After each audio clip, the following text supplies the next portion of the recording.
Survival of the fittest. That's how a lot of people view prison, man. You got to be able to survive, man. You know what I mean? Especially you in there, ain't nobody sending you any money, ain't nobody looking out for you. You got to do what you got to do to survive. That's the average inmate's mentality. Man, let me tell y'all something. They have sites that you can go on and actually look up inmates. You know what I mean? They're gay sites. So basically what inmates will do is, some inmates, not all, they'll send, 2 or 3 of their best pictures to these sites. The sites upload their pictures and, create a profile for them. So guys go on the site and they see an inmate or somebody that they like. They have his inmate number and they have, his picture, all his information, so they can write. So it was a couple people that I know of that caught wind of that. So he's a straight dude, as far as I know. So they're like, man, I'm going to jump on this site. So they send their pictures or whatever. Maybe, I don't know, a few weeks later, they start getting mail. Once the mail was coming in, man, people was writing them or whatever. So one dude in particular, I'm not going to say his name, he was writing a dude, you know what I mean? And they got to writing back and forth. Well, once you write somebody, 1 or 2 times, I need some money. You know what I'm saying? It costs money for me to communicate with you. You tell them how bad the food is. You basically giving them a sob story. So it's really not a sob story, though, because it's actually the truth. But nevertheless, you just leading that person on. You making that person think that you're interested in them, but you don't even like dudes. So next thing you know, dude's getting like $100 a week sent in. So he's getting $100 a week sent in. He's eating good. You can eat good off 100. And this was like, man, this was in maybe 2001. So back then, $100 a week while you locked up. I mean, you can eat good now off $100 a week. So just imagine back then, back in 2001. So he's kind of laughing. It's a joke to him. You know what I'm saying? So he was like, man, I'm about to start getting $200 a week. Dude sending him $200 a week. So then he ends up getting a letter from another dude. So now he got like one dude sending him $200 a week. The other dude is sending him like $100 a week. So he got $300 a week coming in. So he was smart about it. I don't condone what he was doing, but he was smart about it with the money he was getting. So he would take, buy his commissary $100 a week, and then he would put the rest up. I think he had like, I don't know, maybe 2 years left before he got out or went up for parole. So I guess he felt like, man, I'm going to save all of this money, man. And so the whole time that individual is thinking that, they're together.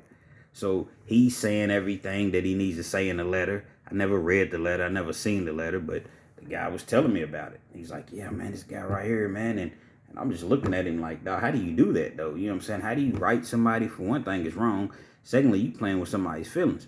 Mind you, again, this was 2001, 2002. So back then, they didn't have, the internet and social media and all the things that we have now. So if you did something like that, once you got out, that person might not ever see you again. So the dude is like, man, I got an issue though, man. He was like, man, he wants to come and see me, and I'm not trying to have him after on visit. So, it's like, man, you got a choice to make, man. You know what I'm saying? Because, and this was the one that was sending him the $200. I think the one that was sending him $100, he was like in a different state or something like that. So the dude is like, man, I'm gonna go on and let him come and see me, man. You know what I'm saying? Because I can't allow this $200 a week to just get away. So, they continue to correspond back and forth or whatever. And the dude ends up coming to see him. He actually comes to the prison to see him. So, from what I understand, the first time he came, they just sit there, they talked or whatever. When it was time to leave, I'm sure they probably gave each other, a hug or whatever. Now, this part I'm just hearing. You see what I'm saying? I'm hearing from other inmates. So, another time, that the dude came to see him. Because, you know, you come to see somebody once, you're like, this is cool, man. You know, so eventually you want to come back. So another time that he comes to see him, I was actually out there. Like, I'm out there on visit this particular time. So I see him over there, and I'm just like shaking my head. I'm like, man, this is crazy, man. Now, whatever you want to do is what you do. You see what I'm saying? I don't judge anybody for their sexuality or anything of that nature, man. But what I'm saying is, I knew that he was just using dude for the $200 a week. I look up, man. It's, you know, at the end of visit, they allow you to, you know, hold hands. Well, you can hold hands during visit, but they allow you to hug and kiss your visit goodbye. You know, depending on which guard's out there, you know, they might allow you to do a little bit more, you know, than the average guard or whatever. So last 10 minutes of the visit, you hugging and, you know, kissing, whatever you're doing. Man, why did I look over there and see this dude kissing the other dude on visit, man? I was like, what in the feezy? You know what I'm saying, dog? There's a big, muscular, cut-up dude, man. You know what I'm saying? The one that was locked up. I look over there, and he's kissing the dude, man. Like, they kissing passionately. A prison visit. Man, I couldn't believe it, man. I just couldn't believe what I was witnessing. I'm like, this is crazy, man. That's just one of the crazy things that I've seen in prison, man. I understand that you need money in prison. I understand that, you know, it's some game that's going to be ran, but that's just too far, man. You know, even writing the person or the person writing you, even going on the site is too far. You know what I'm saying? But if you go on the site, then you're going to correspond, because what's the purpose of going on the site if you're not going to correspond with the person? So that whole thing is too far.